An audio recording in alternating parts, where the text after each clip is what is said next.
بسم اللہ الرحمن الرحیم۔ السلام علیکم ناظرین، welcome back to another video. میں ہوں حاجی صاحب اور آپ دیکھ رہے ہیں بول جیو بول۔ ناظرین، آج ہم آپ کے ساتھ ایک باہمت سعودی خواتین کی سٹوری شیئر کر رہے ہیں۔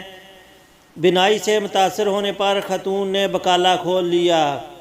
کسب معاش کے لیے آنکھوں کی تکلیف میں مبتلا ہونے کے بعد ہنرمند سعودی خاتون نے اپنی بیٹیوں کے ساتھ مل کر بکالا کھول لیا۔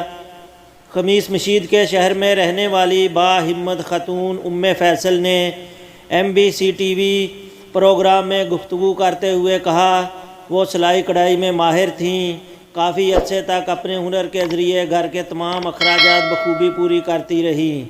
ام فیصل نے مزید کہا کڑھائی کے ہنر سے اپنی چاروں بیٹیوں کو پڑھایا، انہیں حلال روزی کما کر پروان چڑھایا، مگر کچھ عرصہ قبل نظر کی کمزوری اور آنکھوں کے عارضے کی وجہ سے مجھے کڑھائی کا کام چھوڑنا پڑا کیونکہ بینائی ساتھ نہیں دے رہی تھی۔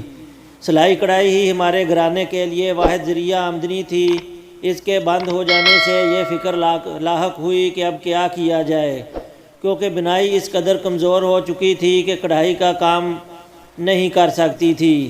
باہمت خاتون نے مزید کہا کافی سوچ بچار کے بعد بالآخر میں نے اپنی چاروں بیٹیوں سے مشورہ کیا کہ کیا کام کیا جائے۔ ہم نے متفقہ طور پر علاقے میں ہی کریانہ سٹور کھولنے کا منصوبہ بنایا اور بالآخر جمع پونجی اس سٹور پر لگا دی۔ ایک سوال پر ام فیصل نے کہا میری بھی یہ خواہش ہے کہ آرام سے گھر پر رہوں، مگر کیا کروں، معاشی مجبوریاں ایسی ہیں کہ اپنی خواہش پر عمل نہیں کر سکتی، اسی لیے اپنی بیٹیوں کے ساتھ اس دکان کے ذریعے حلال روزی کمانے کے لیے محنت کرتی ہوں۔ ام فیصل کی بڑی بیٹی لولو القحطانی نے پروگرام میں گفتگو کرتے ہوئے کہا ہم 4 بہنیں ہیں، 3 نے یونیورسٹی ڈگری حاصل کر لی جبکہ چوتھی بہن ابھی آخری سال میں ہے۔ جب والدہ نے سٹور کھولنے کا فیصلہ کیا تو ہم بہنوں نے یہ سوچا کہ گھر میں فارغ بیٹھنے سے اچھا ہے کہ والدہ کا ہاتھ بٹایا جائے۔